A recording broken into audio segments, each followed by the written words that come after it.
far can we get if we sail a little bit high? Big Head Todd and the Monsters have been known for years as an easygoing jam band. But they've cranked the amps up to 11 with the latest released New World Harrison.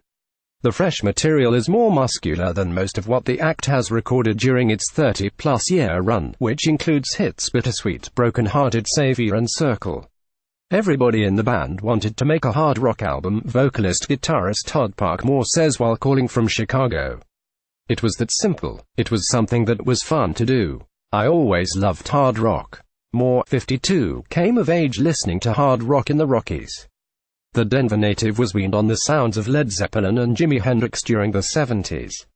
I loved those groups and some metal acts when I was a kid, Moore says. That sound just hit me in the gut. But Moore graduated to blues and R&B when he hit his late teens. He formed Big Head Todd and the Monsters and has often mixed rock with blues and a hint of jazz.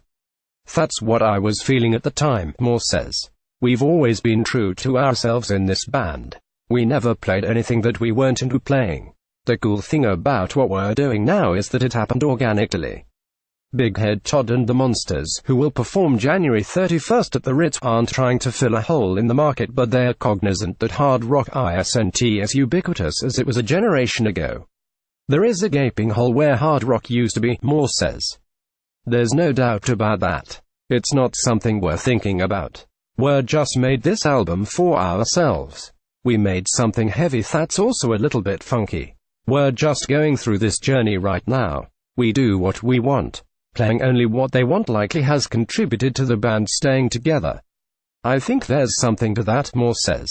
Not everybody at our labels were crazy about us making eclectic music, but that's who we are.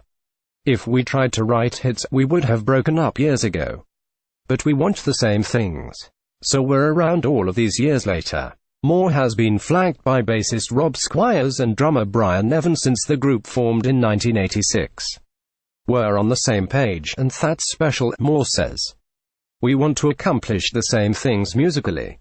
We're good together in the studio. The members of the band, which also includes keyboardist Jeremy Lawton, perform in a manner that is almost telepathic. We usually do know what we're going to do, Moore says. We don't need to speak with each other on stage to communicate. Often, just a nod of a head will do the trick. Maybe I'll raise my hand. We easily follow those signals. Each night Big Head Todd and the Monsters takes the stage. The group can draw from more than 200 songs in its canon. But the band is anxious to make more music. We're just going to add to what we've done, Moore says. It's never enough for us. Making new music that's viable is what it's about for us. We're not going to live on what we've done. It's like with this album. We decided to dig deeper. We're going to continue doing that as we make new music.